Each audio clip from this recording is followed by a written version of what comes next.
अस्सलाम वालेकुम दोस्तों, मैं हूँ राशिद और आप देख रहे हैं अली इंटरेस्टिंग स्टोरीज।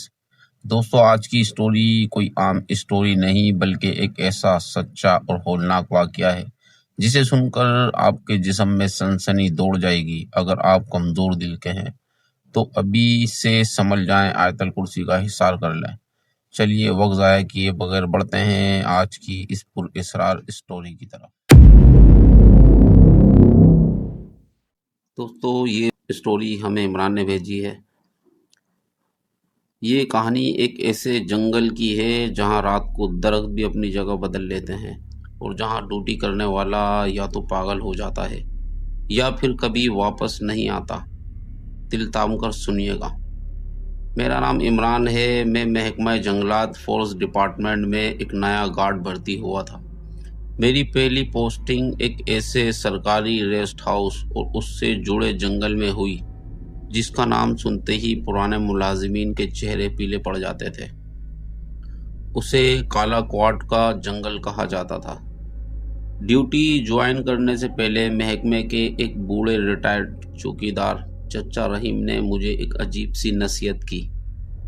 इमरान बेटा, वहाँ रात को 12 बजे के बाद अगर कोई तुम्हारा नाम लेकर भी पुकारे तो मुड़कर मत देखना और कुछ भी हो जाए रेस्ट हाउस के पीछे बने पुराने कुएं की तरफ मत जाना। मैंने इस वक्त हंसकर उनकी बात टाल दी कि आज के दौर में ये सब वहम है, लेकिन मुझे क्या मालूम था कि मेरी ज़िंदगी की सबसे खौफनाक रात मेरा इंतज़ार कर रही है। मेरी ड्यूटी रात 11 बजे से सुबह 5 बजे तक की थी। जंगल के बीचों बीच बना वो रेस्ट हाउस लकड़ी और पत्थरों से बना एक पुराना बरतानवी दौर का बंगला था। चारों तरफ घने ऊंचे दरख्त थे जिनकी टहनियाँ रात के अंधेरे में किसी देवकामत हाथ की तरह लग रही थी। मैं हाथ में एक बड़ी टॉर्च और एक लकड़ी का डंडा लिए रेस्ट हाउस के बरामदे में जा बैठा। हवा चलती थी तो पत्ते एक अजीब सी सरसराहट पैदा करते थे, जैसे कोई आपस में सरगोशियां कर रहा हो। अचानक मुझे महसूस हुआ जैसे कोई रेस्ट हाउस के बाएं तरफ से गुजरकर पीछे की तरफ गया है। मैंने टॉर्च जलाई और आवाज़ दी, कौन है वहाँ? कोई जवाब नहीं आया।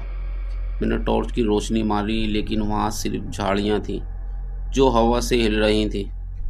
मैं वापस अपनी कुर्सी पर आकर बैठ गया, लेकिन मेरी दिल की धड़कन तेज़ हो चुकी थी। ठीक 12:30 बजे रेस्ट हाउस के पीछे से एक अजीब सी आवाज़ आना शुरू हुई। ऐसा लगा जैसे कोई पानी में पत्थर फेंक रहा हो या कोई पानी के अंदर हाथ पांव मार रहा हो। मुझे चचा रहीम की बात याद आई कि पीछे की तरफ एक पुराना अंधेरा कुआं है। मैंने सोचा कि शायद कोई जंगली जानवर वहां गिर गया है। एक मुहाफिज होने के नाते मैं खुद को रोक न सका और टॉर्च संभाल के पीछे की तरफ चल दिया। जैसे जैसे मैं कुएं के करीब पहुंच रहा था, हवा अचानक बहुत ठंडी हो गई, इतनी ठंडी कि मेरे मुंह से भाप निकलने लगी। मैंने कुएं के किनारे पहुंचकर टॉर्च की रोशनी नीचे मारी। कुआं बहुत गहरा और बहुत सिया था, लेकिन उसमें पानी नहीं था। वो बिल्कुल सूखा हुआ था। अगर कुआं सूखा था तो वो पानी की आवाज़ कहाँ से आ रही थी? अभी मैं ये सोच ही रहा था कि कुएं के बिल्कुल नीचे से एक मध्यम सी हंसी की आवाज़ आई, एक औरत की हंसी। उसके बाद आवाज़ आई, इमरान नीचे आओ। खौफ की एक सर्द लहर मेरी रीढ़ की हड्डी में दौड़ गई। वो मेरा नाम जानती थी। मैं उल्टे कदमों पीछे हटा और भागता हुआ वापस बरामदे में आ गया। मेरा पूरा जिस्म पसीने से शराबूर था। मैं बरामदे का दरवाज़ा अंदर से बंद कर बैठ गया। मैंने अपने मोबाइल पर सिग्नल देखे, लेकिन वहाँ नो सर्विस लिखा था। मैं बिल्कुल अकेला था इस होलनाक जंगल के रहमो करम पर। अचानक रेस्ट हाउस के लकड़ी की छत पर किसी के चलने की आवाज़ आई। कोई छत पर भारी कदमों से चल रहा था और वो कदम सीधे उसी कमरे के ऊपर आकर रुक गए जहां मैं मौजूद था। मैंने डरते डरते ऊपर देखा। छत की लकड़ी की दीवारों से एक सियाह गाढ़ा माया लिक्विड नीचे टपक रहा था। मैंने अपनी उंगली पर वो माया लिया और सूंघा। वो खून था, ताज़ी बदबू थी। उसी वक्त बाहर जंगल से एक जोरदार चीख गूंजी। वो किसी जानवर की नहीं, बल्कि एक इंसान की थी जो शदीद तकलीफ में हो। मैंने खिड़की का पर्दा सरकाकर बाहर देखा। जो मंजर मैंने देखा उसने मेरे होश उड़ा दिए। बाहर का मंजर बदल चुका था। वो दरख्त जो शाम को रेस्ट हाउस से दूर थे, अब वो बिल्कुल खिड़की के पास आ चुके थे, जैसे वो चलकर आगे आए हों। और इन दरख्तों की टहनियों पर सफ़ेद कफन में लिपटी हुई कई लाशें लटक रही थी, जो हवा के बगैर ही इधर उधर झूल रही थी। रात के 3 बज चुके थे, जिसे जादू टोने और रूहों का वक्त कहा जाता है। रेस्ट हाउस के मेन दरवाजे पर अचानक 3 भारी दस्तक हुई। दरवाज़ा बजा, मैं साकित हो गया। बाहर से एक जानी पहचानी आवाज़ आई, इमरान बेटा, दरवाज़ा खोलो, मैं चाचा रहीम हूँ। मैं तुम्हारे लिए चाय लाया हूँ। बाहर बहुत सर्दी है। एक लम्हे के लिए मुझे लगा कि चाचा रहीम वाकई आ गए हैं। मैं दरवाजे की तरफ बढ़ा और जैसे ही मेरा हाथ कुंडी पर गया, मुझे चाचा रहीम की नसीहत याद आई। वहाँ रात को 12 बजे के बाद अगर कोई तुम्हारा नाम लेकर भी पुकारे तो मुड़कर मत देखना और ना जवाब देना। और सबसे बड़ी बात, चाचा रहीम ने शहर में रहते थे। वो रात के 3 बजे इस खतरनाक जंगल में चाय लेकर कैसे आ सकते थे? मैंने दरवाजे को एक छोटे से सुराख से बाहर झांका। बाहर कोई चाचा रहीम नहीं थे।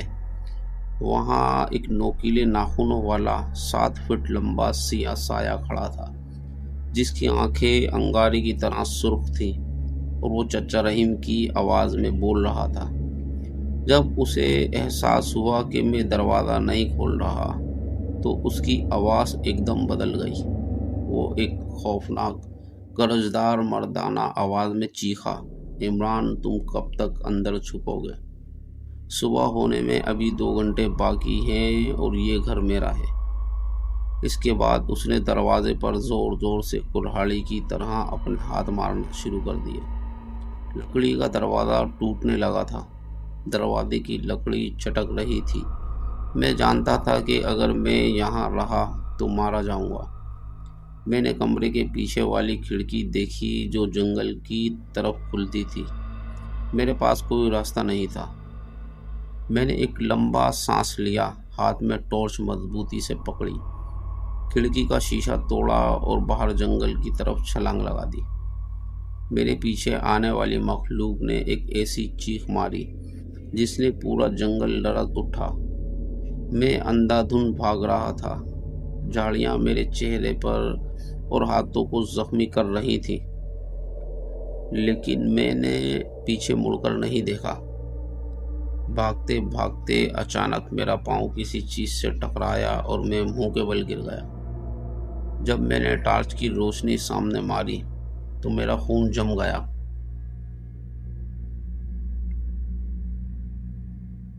मैं भागते भागते वापसी उसी पुराने सूखे कुएं के पास पहुंच गया था, और कुएं के किनारे पर वो सियाह साया खड़ा था, जिसका चेहरा अब एक सड़ी हुई लाश जैसा था, और उसकी हंसी पूरे जंगल में गूंज रही थी। उसने अपना लंबा झुर्रियों वाला हाथ मेरी तरफ बढ़ाया। मैं मौत के बिल्कुल करीब था। मैंने अपनी आंखें बंद कर ली और कलमा पढ़ना शुरू कर दिया। इमरान, इमरान, उठो भाई, क्या हुआ? किसी ने मुझे झंझोड़ा। मैंने तड़प कर आंखें खोली। सूरज की पहली किरणें दरख्तों के बीच से छन कर आ रही थी। परिंदे चेंचा रहे थे। मेरे सामने शिफ्ट बदलने वाला दूसरा गार्ड और रेस्ट हाउस का इंचार्ज खड़े थे। मैं कुएं के पास जमीन पर बेहोश पड़ा था। मेरा जिस्म ठंडा था और कपड़े फटे हुए थे। जब उन्होंने मुझे उठाया और रेस्ट हाउस ले गए तो मैंने चचा की मेन दरवाजे पर मैंने देखा कि मेन दरवाजे पर किसी के नोकीले नाखूनों के गहरे निशान मौजूद थे और खिड़की का शीशा भी टूटा हुआ था। इंचार्ज ने मेरी यह हालत देखकर कहा, इमरान, तुम खुशनसीब हो जो जिंदा बच गए। इस जंगल में ड्यूटी देने वाला आज तक कोई भी रात के इस पहर से सही सलामत वापस नहीं आया। मैंने उसी वक्त नौकरी से इस्तीफा लिखा और इस मनहूस जंगल को हमेशा के लिए अलविदा कह दिया। आज भी जब रात को 12 बजते हैं तो मुझे वो सड़ी हुई आवाज़ अपने कानों में गूंजती हुई सुनाई देती है, इमरान नीचे आओ। तो दोस्तों, ये स्टोरी हमें इमरान ने भेजी थी। इमरान की अपनी ज़बानी थी। हमने इसको अपनी आवाज़ में अपने तरीके से नरेट किया। तो बढ़ते हैं अपनी दूसरी स्टोरी की तरफ। आज से तकरीबन 100 साल पहले की बात है। पहाड़ों और घने जंगलों के दरमियान एक छोटा सा गांव आबाद था। इस ज़माने में ना बिजली थी, ना पक्की सड़कें, ना ही गाड़ियां। गांव के घर एक दूसरे से बहुत दूर दूर बने हुए थे। रात के वक्त अगर कोई अपने घर से बाहर निकलता तो चारों तरफ अंधेरा, सिर्फ अंधेरा, हवा की सरसराहट और जंगली जानवरों की आवाज़ें सुनाई देती। उसी गांव के किनारे एक किसान रहता था जिसका नाम रहमत था। उसकी एक ही बेटी थी, ज़ैनब, निहायत खूबसूरत, फर्माबरदार और अपने बाप की आंखों का तारा थी। एक सर्दियों की रात ज़ैनब अचानक बीमार पड़ गई। पहले तो मामूली बुखार समझा गया, मगर चंद दिनों में उसकी हालत बहुत ज़्यादा ख़राब होने लगी। उसका जिस्म कमज़ोर हो गया, आंखें अंदर धंस गईं और चेहरा जर्द पड़ गया। रहमत परेशान हो गया। गांव में कोई हकीम नहीं था। करीब तरीन हकीम दूसरे गांव में रहता था जो तकरीबन 20 मील दूर था। वहां पहुंचने के लिए घने जंगल और सुनसान रास्ते अबूर करना पड़ते थे। एक रात ज़ैनब की हालत मज़ीद बिगड़ गई। उसने कमज़ोर आवाज़ में अपने बाप से कहा, अब्बा, मुझे बहुत डर लग रहा है, कोई मुझे देख रहा है। रहमत ने उसे तसल्ली दी, बेटी, मैं अभी हकीम को लेकर आता हूँ, तुम हिम्मत रखो। सुबह होने से पहले ही वो घोड़ा लेकर दूसरे गांव की तरफ रवाना हो गया। रात तारीख थी, चांद बादलों के पीछे छुपा हुआ था। रहमत जंगल से गुजर रहा था कि अचानक उसे लगा जैसे दरख्तों के दरमियान कोई सिया साया उसका पीछा कर रहा हो। वो रुक गया। चारों तरफ खामोशी थी। फिर दूर से किसी औरत की रोने की आवाज़ आई।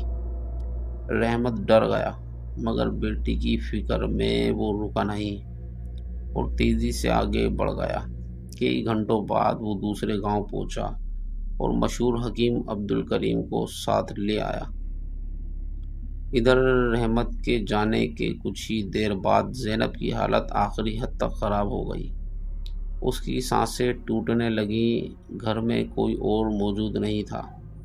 ज़ैनब ने आखिरी बार आंखें खोली और आसमान की तरफ देखा और फिर उसका सर एक तरफ गिर गया। ज़ैनब मर चुकी थी, मगर उसी लम्हे घर के बाहर अजीब हवा चलने लगी। दरवाज़ा खुद ब खुद खुल गया। ठंडी और सियाह धुंध कमरे में दाखिल हुई। कहते हैं उस जंगल में एक खतरनाक बदबू भटकती थी जो तन्हा लाशों में दाखिल हो जाती थी। वो धुंध आहिस्ता आहिस्ता ज़ैनब के जिस्म के ऊपर मंडलाने लगी और फिर उसके जिस्म में समा गई। चंद लम्हों में ज़ैनब की बंद आंखें दोबारा खुल गईं, मगर वो ज़ैनब नहीं थी। किसी और चीज़ ने उसके जिस्म पर कब्जा कर लिया था। शाम के वक्त अब्दुल करीम, रहमत और हकीम अब्दुल करीम को लेकर घर पहुंचा। दरवाज़ा खुला था। रहमत दौड़ता हुआ अंदर दाखिल हुआ और जो मंजर उसने देखा उसे देखकर हैरान रह गया। ज़ैनब बावर्ची खाने में खड़ी थी, बिल्कुल तंदुरुस्त, चेहरे पर मुस्कुराहट, जैसे वो कभी बीमार ही ना हुई हो। अब्बा, आप आ गए। रहमत खुशी से दौड़ पड़ा और रो पड़ा, बेटी, तुम ठीक हो गई? ज़ैनब मुस्कुराई, जी अब्बा, मैं बिल्कुल ठीक हूँ। लेकिन हकीम अब्दुल करीम खामोशी खड़ा उसे गौर से देख रहा था। उसकी आंखों में अजीब सी तशवीश थी। कुछ देर बाद ज़ैनब ने मेहमानों के लिए खाना तैयार किया। वो एक बड़ी थाली में गोश्त और रोटियां लेकर आई। जैसे ही हकीम ने खाने पर नज़र डाली, उसका रंग जर्द पड़ गया। उसने फौरन सर झुकाया। रहमत ने पूछा, क्या हुआ हकीम साहब? हकीम ने जवाब दिया, क्योंकि थाली में मौजूद गोश्त आम गोश्त नहीं था। इस पर अजीब सा सियाह निशान थे। ये एक पुराना तावीज़ भी रखा था। ये वही निशान थे जिन्हें हकीम बरसों पहले एक ऐसी औरत की कब्र पर देख चुका था जिस पर बदरू का साया था। उसे फौरन यकीन हो गया कि ये लड़की जिंदा नहीं है, इसके जिस्म में कोई और मौजूद है। रात गहरी हो चुकी थी। हकीम ने खामोशी से दरख्त को एक तरफ बुलाया। रहमत को एक तरफ बुलाया। तुम्हारी बेटी मर चुकी है। रहमत के हाथ कांप गए। आप क्या कह रहे हैं? हकीम ने आहिस्ता आवाज़ में कहा, ये जो घर में मौजूद है वो तुम्हारी बेटी नहीं। रहमत गुस्से में आ गया और कहने लगा, मैं अपनी बेटी को पहचानता हूँ। तभी अचानक घर के अंदर से ज़ोरदार कह की आवाज़ सुनाई दी। दोनों चौंक गए। ज़ैनब दरवाजे के पास खड़ी थी, मगर उसकी आवाज़ अब किसी बूढ़ी औरत जैसी ही थी। हकीम, तुम मुझे पहचान लिया। उसकी आंखें मुकम्मल सियाह हो चुकी थी। हकीम ने फौरन अपनी जेब से तावीज़ निकाला। ज़ैनब चीख उठी और बिजली की रफ्तार से भागने लगी। हकीम उसके पीछे दौड़ा। रहमत भी दौड़ने लगा। ज़ैनब सीधी घर के आखिरी कमरे की तरफ गई। दरवाज़ा खोला, अंदर दाखिल हुई और धड़ाम से दरवाज़ा बंद कर दिया। अगले ही लम्हे अंदर से खौफनाक चीखें आने लगी। कभी औरत की आवाज़, कभी बच्चे की आवाज़, कभी किसी जानवर की आवाज़। रहमत खौफ से कांपने लगा। हकीम ने दरवाजे पर कुरानी आयत पढ़ना शुरू की। अंदर से ज़ोरदार चीज़ें टकराने की आवाज़ें आने लगीं। दीवारें हिलने लगीं। खिड़कियाँ काँपने लगी। फिर अचानक सब खामोश हो गया। ऐसी खामोशी जैसे वहाँ कोई मौजूद ही ना हो। हकीम ने आहिस्ता से दरवाज़ा खोला। कमरे में ज़ैनब की लाश थी। अब ज़ैनब की मुर्दा लाश कमरे में देखकर किसान जो उसका बाप था, उसने देखकर रहमत से देखा ना गया। और रहमत ने पूछा हकीम साहब से, हकीम साहब ज़रा ये तो बताओ कि ये मामला क्या है? तो हकीम साहब ने बताया कि जब तुम यहाँ से निकले थे तुम्हारी बेटी मर चुकी थी और तुम्हारी बेटी के अंदर बदबू आ गई थी। तो दोस्तों, ये एक बहुत पुराना किस्सा था। और जब भी बड़े बूढ़े कहते हैं कि कभी भी छोटे बच्चों को अकेला ना छोड़ें, असर और मगरिब के दरमियान या मगरिब के बाद भी, कि छोटे बच्चों को बाहर न लेटने दें, या अकेले इधर उधर जैसे छत के ऊपर लेट जाते हैं या कमरे में लेट जाते हैं, किसी सन्नाटे वाली जगह पे लेट जाते हैं। तो इसी वजह से बड़े बूढ़े कहते हैं कि इन चीज़ों से एहतियात रखें और बच्चों को ख़ास तौर पे अपने पास रखें। तो दोस्तों, उम्मीद करता हूँ आपको आज की हमारी ये खौफनाक स्टोरी पसंद आई होगी। अगर आप लोगों के साथ भी ऐसा कोई वाक़या पेश आया है और आप अपनी स्टोरी हमारे साथ शेयर करना चाहते हैं, तो स्क्रीन पर दिए गए व्हाट्सएप नंबर पर शेयर कर सकते हैं। कमेंट्स में अपनी राय का इज़हार ज़रूर करें। आपको ये स्टोरी कैसी लगी? इस वीडियो को लाइक करें, चैनल को सब्सक्राइब करें और बेल आइकन को ज़रूर दबाएं ताकि हर आने वाली वीडियो की नोटिफिकेशन आप तक सबसे पहले पहुंच सके। इस वीडियो को अपने फ्रेंड्स और फैमिली के साथ शेयर करें। मिलते हैं एक और खौफनाक स्टोरी के साथ। तब तक के लिए मुझे इजाज़त दीजिए। अल्लाह हाफ़िज़।